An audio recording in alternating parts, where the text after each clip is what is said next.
Hello, everyone, and welcome to my Flosstube update from the end of September or start of October until mid-November. My name is Rosie. I go by Rosie in the Rockies here on YouTube, also on Instagram and on Etsy, because I live in the Rocky Mountain range of Colorado. And I hope you find something you might like here. It's been 6 weeks since my last update. We've been quite busy. I've had work travel. Both my kids, who are on different hockey teams, have had tons of hockey practice and some games. And then the folks behind us have been doing construction. They are doing construction on a Saturday morning, so you may hear some banging. So if you're hearing sounds during this update, I'm so sorry about that. I hope that I'm able to get rid of it in editing, or at least the sound will be at a minimum. I have a lot to share from the last 6 weeks. I'm going to split the video into 2 parts. The first part will be a little Nora November update where I'll share 2 FFOs, a new Nora Corbett start, and my Mirabilia whip.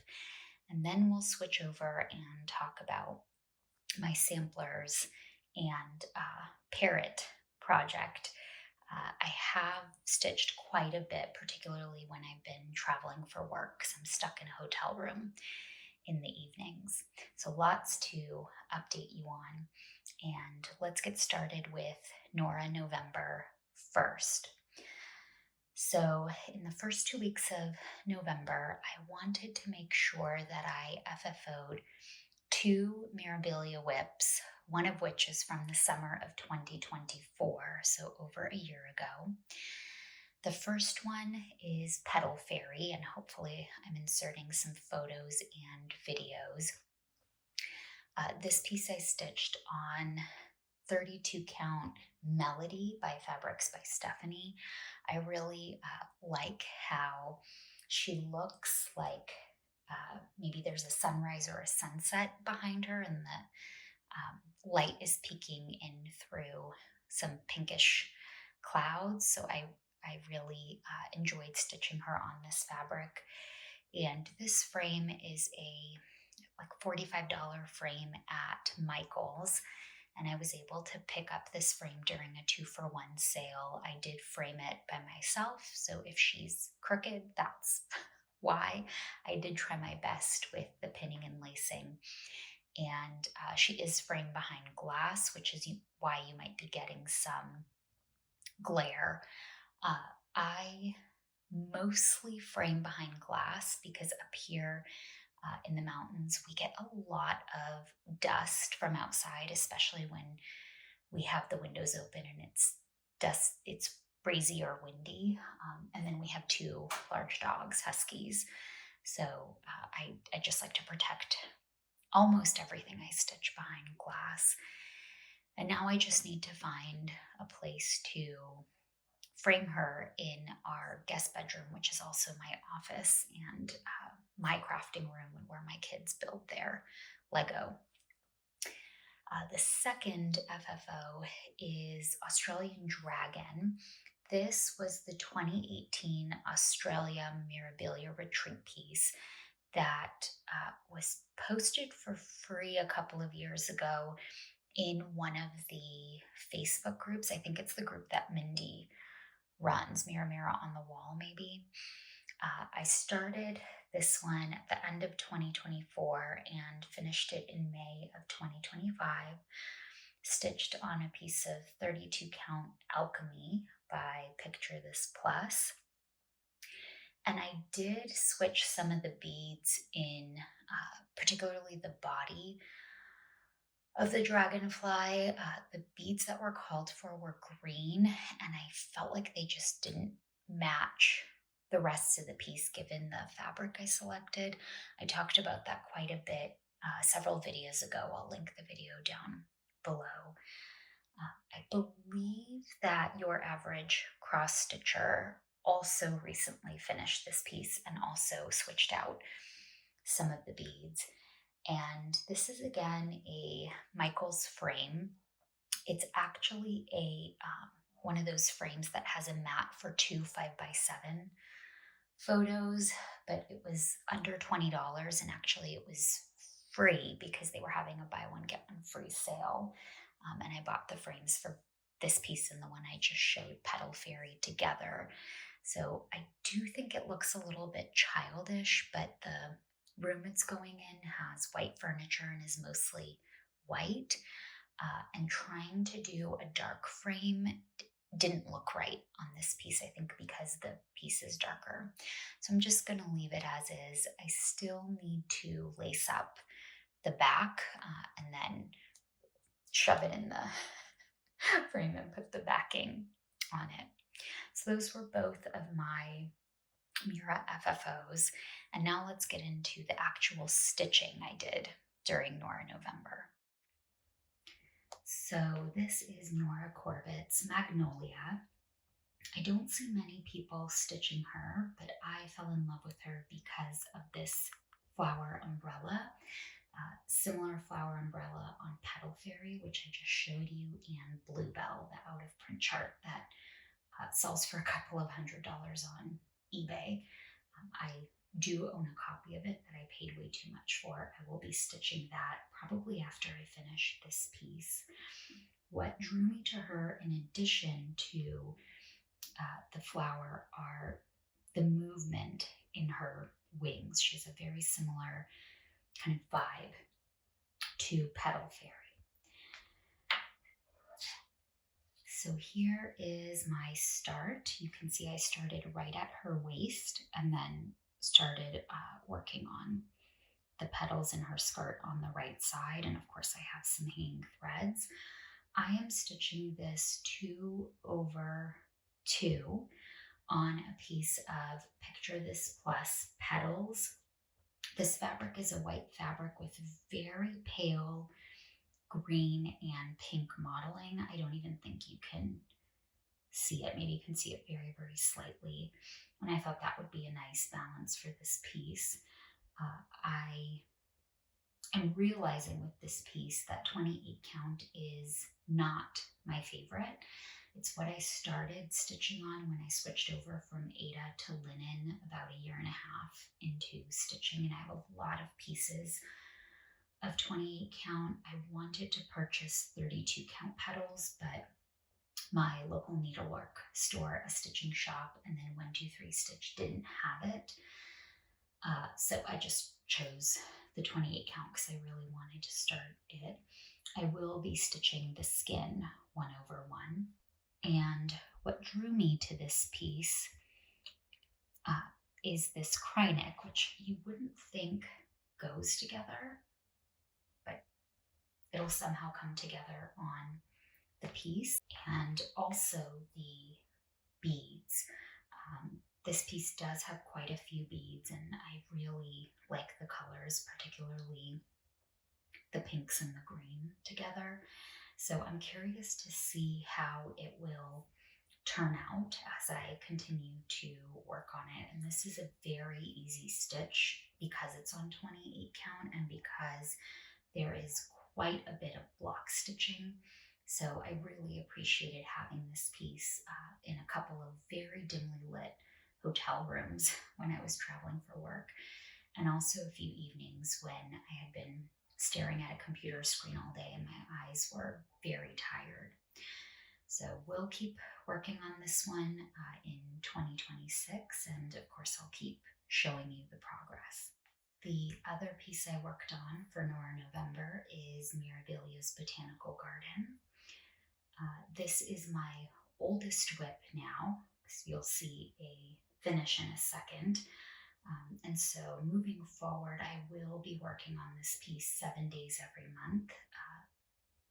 This was Karen, the recovering monogamous stitcher's kind of idea. She does this every month with her oldest whip. So does Sarah from Sarah's Stitchy Spot. And now I'm going to do this with Botanical Garden. This is what she looked like last time I showed her to you, which I believe the last time I worked on her was in July. And This is what she looks like now. Please excuse the dangling threads. This is a common theme for me in this video. I have a lot of dangling threads in my pieces. So what's new is actually quite a bit. I finished this white part in her sleeve. I stitched almost this entire purple flower, all of these pink flowers, this white and teal flower. She was missing a part in her neck. My kids were calling it her neck injury. I stitched that in. I stitched in this 1/1 skin, and all of the 1/1 skin you see in her arm.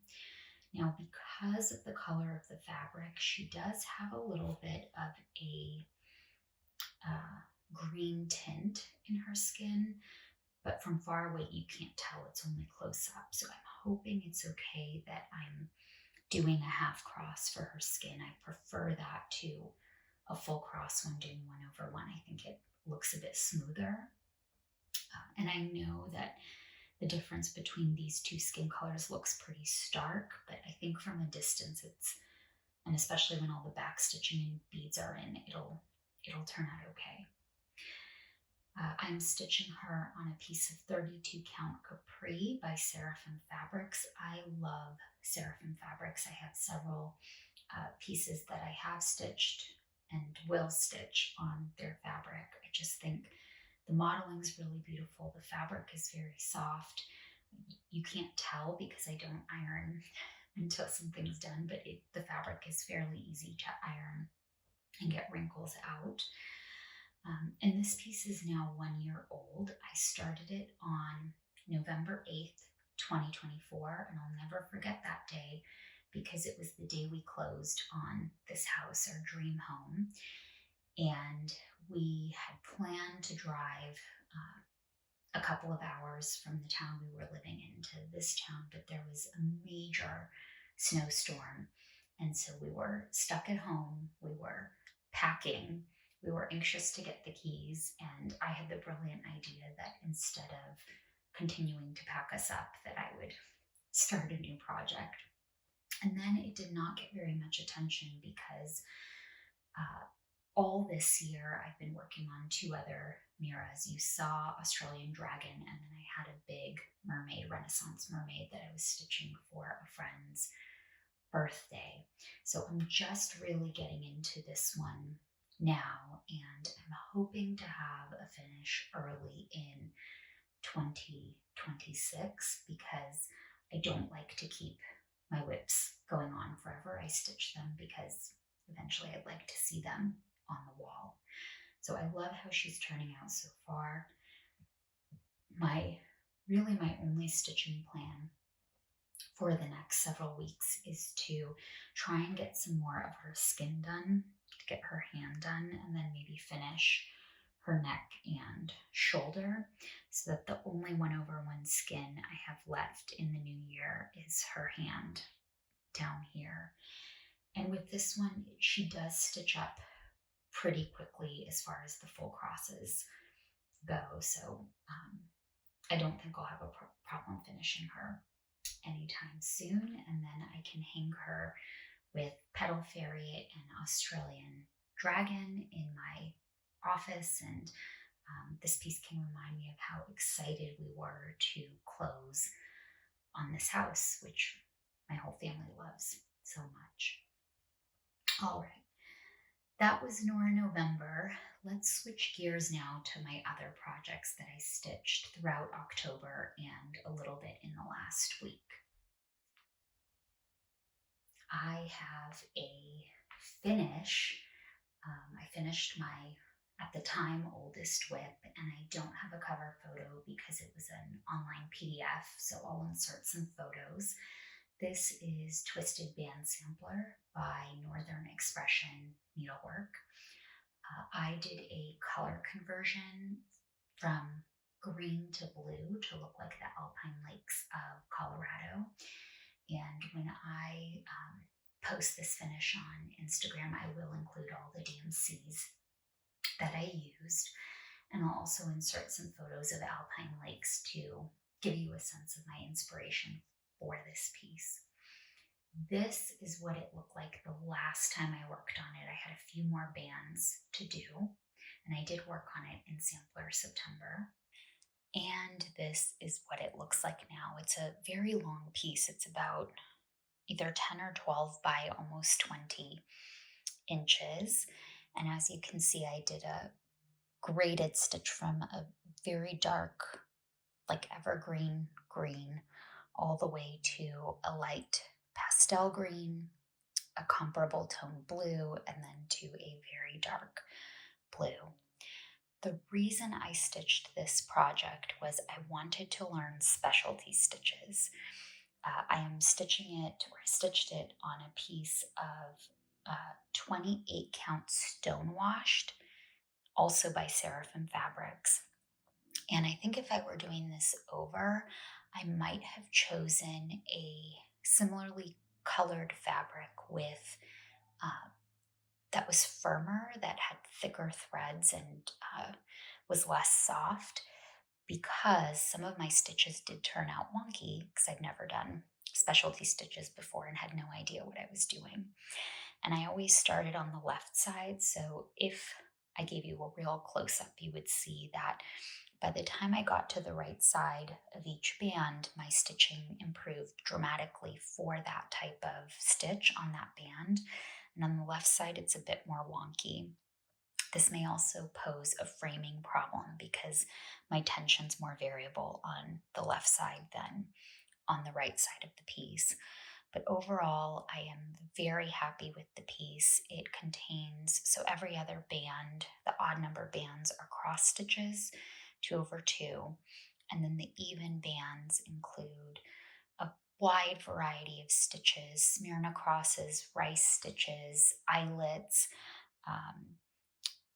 She calls them diamond or diagonal rice stitches.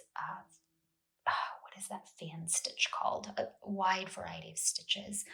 So I do feel more confident the next time I do something with specialty stitches, because I at least know I've done it, or likely have done it once. And it may not look perfect in my next pieces, including on my next whip, as you'll see, but I at least got a lot of good practice. But I can't figure out what color frame is the right color. Do I pick a white frame? Do I pick a dark wood? Black? I'm not sure. If you have ideas, please let me know. So let me know what you think about a frame color and style. And I'm really glad that I finished this one. It had started languishing near the end of this year, so I'm glad I picked up the pace and finished it. Okay, next whip. So I don't have a cover photo for this one, but I will insert what she looked like last time. This is Maria Fisher's 1796.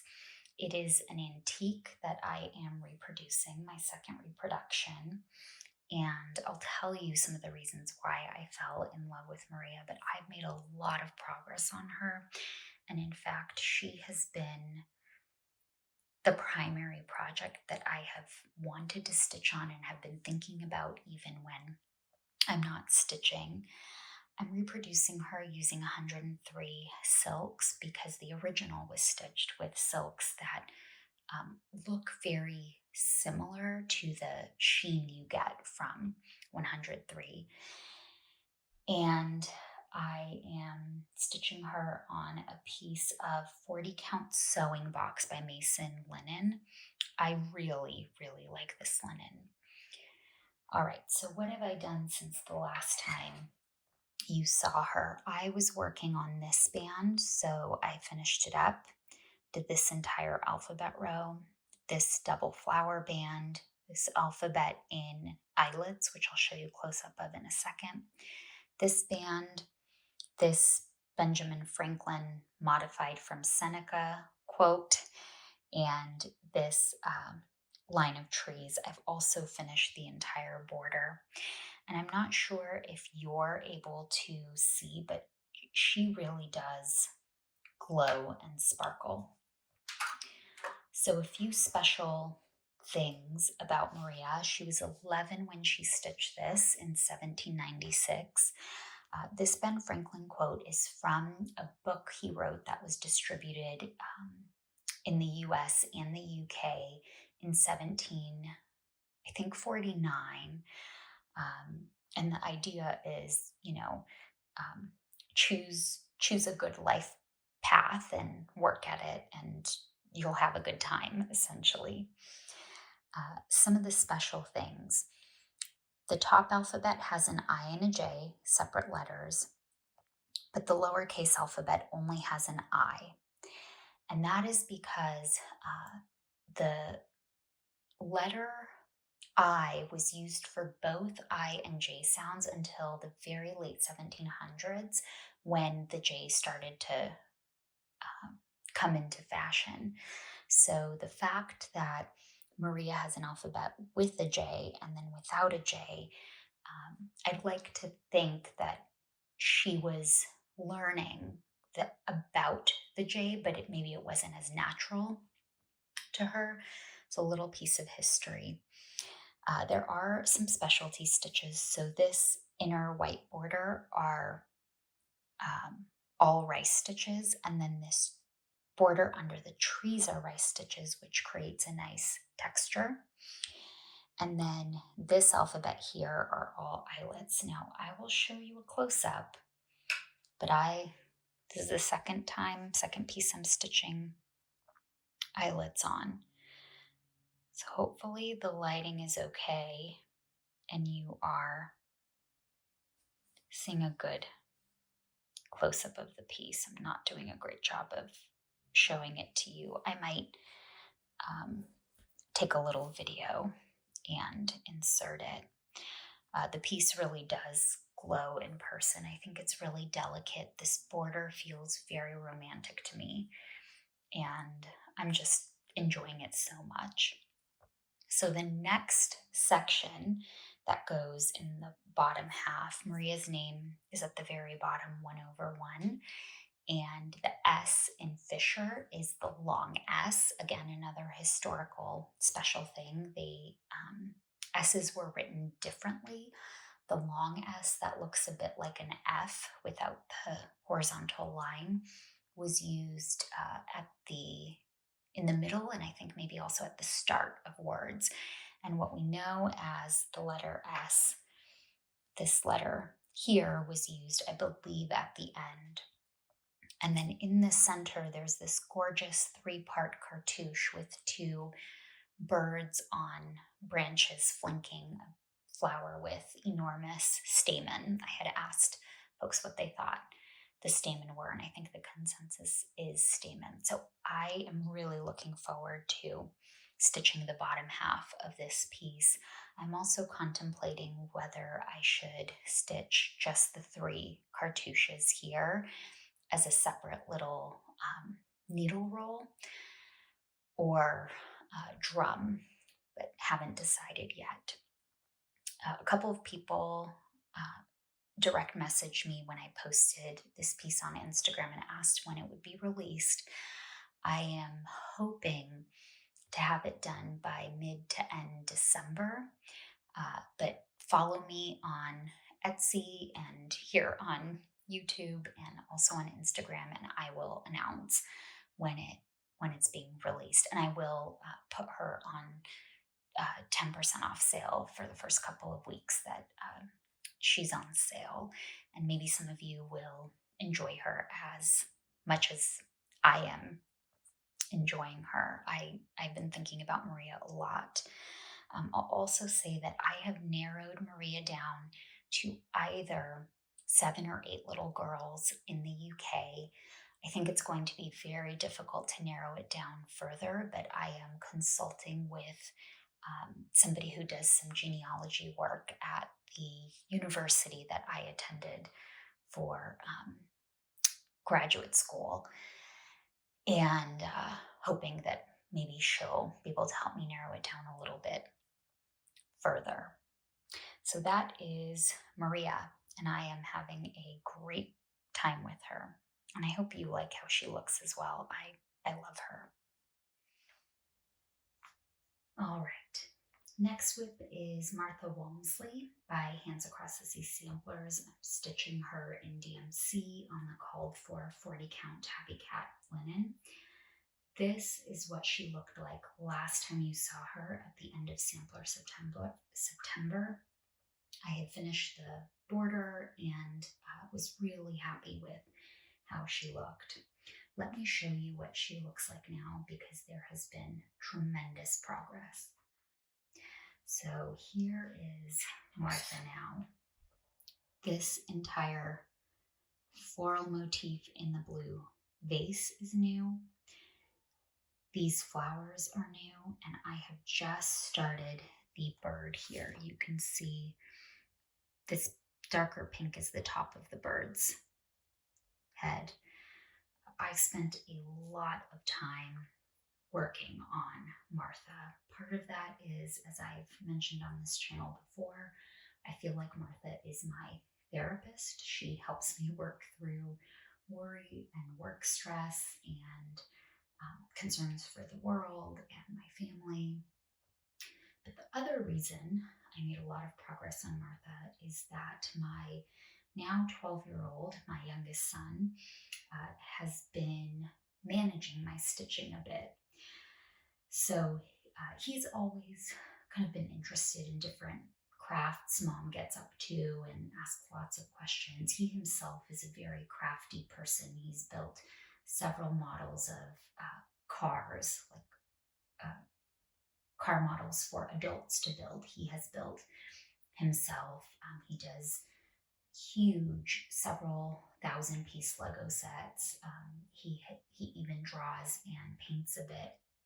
So he's always been moderately interested in my stitching, but we had an experience at the start of October where I was FFOing my Mirabilia pieces when he had some friends over, and they came to ask me something and saw what I was doing, and his friends showed quite a bit of interest, and they even went home and both told their moms, and then I got messages in the group chat like, what was it that I was working on that the boys were so impressed by, which is interesting because these are, you know, outdoor Colorado kids who the only thing that impresses them are scaling 14ers before sunrise and moose. So they were quite interested, and I think my son felt very proud, and he started telling them about our family's sampler wall and made me show the pieces that might go up on the wall. And since that time, he has gotten really interested in how the sampler wall's coming together. By the way, I've not yet started putting anything on the wall, and only have a couple of pieces framed. In fact, maybe next time I'll show you the wall that we'll be using and what I have framed so far. And he's really invested. He loves birds. He bird watches with his dad. He's really into parrots right now because they're learning about trade in the 17th and 18th centuries and pirates. So he's interested in parrots as a species. And so he was really into Martha. He kept pushing and pushing for me to get to the point where I could work on this bird. And he even said to me, well, does she have to be pink? Can you change her to blue or green? And I said, I'm not changing her. She's going to be pink.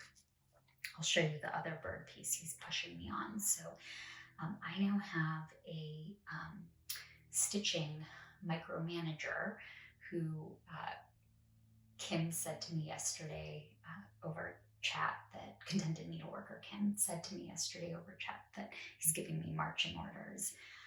He also has started kind of peeking when I've been watching Flosstube. And last night, I was watching Kim's latest video. I think she posted it maybe just over a week ago. And he was especially interested on what was on her wall behind her. And I showed him some other videos when she switched out the pieces she has displayed. And then I found a video from way back before she rearranged her stitchy space and painted the walls pink. So he's now really interested in being the architectural designer of what the wall's going to look like. And he did tell me that I should invite Kim to come visit. However, she should bring all of her pieces with her so that he can inspect them. And then the best part, I think, is he said she can even come watch me play hockey if she wants. So I had to share that with Kim yesterday. Do anyone else's younger kids get really interested in their stitching but have no interest in stitching themselves? This is a new experience for me. Anyhow, so I am having pressure put on me to work on Martha, and I was told that over winter break that he would like to see me work on the bird because he wants to see what the feathers are going to look like. He also suggested that instead of the verse in her name, which I'm not going to stitch, that I should write his name in 3 different places. I rarely say no to my kids, but that was a hard no. All right, so that is Martha for you. Next is Cittlewick Green by Karen Kluba of Rosewood Manor. I love this piece, and I've been slowly working along, but then when I saw Aimee from Thread Gremlins share her finish with me, my interest in it was reinvigorated. I am a little, I'm so happy for Aimee that hers is done, but I'm a little jealous because I want to see mine further along. So this past month, Sabrina from Lady Marmalade and Stitches and I worked on it together. We're actually working in the same place. Here is what it looked like last time, and here is what it looks like now.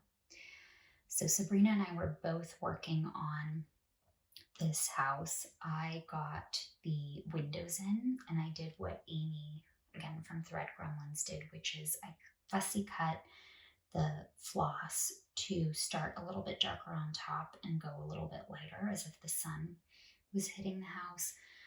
I found that given the floss I had, it was difficult to find a piece that had stark enough variegation that you could really tell in these windows, but that's okay. And then I also stitched the roof and the chimney, and I think I finished this planned. With the roof, I was just going left to right, finishing each stitch as I went. And what ended up happening is this color floss, which I think is called Clockwork, it's a week's thread. I'm using all the called for threads. These orange pieces are very similar to my fabric, which is a week's fabric in 40 count in the color Mocha. And so halfway through the roof, I actually ended up ripping it out. And then I again fussy cut the thread and used yellow for 2 stitches along the border, and then I went and filled in. I'm not sure if you can tell a difference in the video, but I can in person. I also made a call that I am not going to stitch the steam coming out of the chimneys of these houses because this scene looks like a summer scene, and in summer, at least here, we don't turn on a fire, or in the Northern Hemisphere. So Sabrina and I were working on it together, and then we were sharing photos, and she just sent the loveliest message and called it our spiritual stitching together, and I love that idea. So Sabrina, I need to get in touch with you and figure out when we're going to work on this together next. And Sabrina's using a beautiful blue, almost like a sky colored hand-dyed fabric in blues and whites. So she is getting a lot of contrast in her piece. It's lovely. Last but certainly not least is Old World Floral by Barber. I apologize for the badly printed cover photo. I actually have this chart from the Just Cross Stitch CD. They have a variety of CDs. You can buy them on the secondhand market, like on eBay, for not very much. I believe you can still also find the magazine itself. It's the March-April 2012 issue. And Liliana from I'll Be Stitching Forever and Katie from Red Stitchery have recently showed the magazines, but I believe that neither of them has actually started this piece yet. So if either of you gals want to stitch on it together, let me know. This is what it looked like last time after only 1 month, so about 7 days of stitching on it. And this is what it looks like now. I am stitching on a piece of 36 count silver lining, again by Seraphim. And all of this body is new, as well as some ninja stitch fill in here, as well as I think this sleeve is new, and I started this sleeve. I did make a mistake somewhere here, which is why I left this dangling thread that I need to resolve, but I am just loving this piece. So my son, the micromanager, asked me to stitch this piece last June when my other son selected a different piece to kind of celebrate the start of summer. My oldest son was about to enter high school, 9th grade, and so each of them picked one. The younger one picked this one, and he's, like I mentioned, really in a pirate phase, so he wants me to stitch this without the vase and the flowers, and I rarely say no to him, but I said no way. I think these flowers are so pretty. So I made pretty decent progress here in just 1 month, and I'm going to keep returning to it because I think it'll make, even though it's not a sampler, I think it'll make a great addition to the sampler wall. If anyone else has the Just Cross Stitch magazine, either the CD or this issue, and wants to work on it together, I find stitching together very motivating, even if it's for a couple of days. Please let me know. Okay, I think that's all I've got to show for the last 6 weeks. My plans are mostly to keep working on Botanical Garden and do what my marching orders are from my 12-year-old. I think I need to call this video "My Son Gives Me Stitching Marching Orders." I'll be back sometime mid to end of December when I'm ready to release Maria Fisher and to kind of do my end of year whip parade and wrap up. Feel free to follow me here on Instagram and or on Etsy if you want to know when Maria is going to be released. Feel free to follow me anyway if you like what I'm stitching. And thank you so much for watching. I hope that you're all safe and well, and that you get a lot of joy from your stitching, as well as a lot of peace during this holiday season. Goodbye, everyone.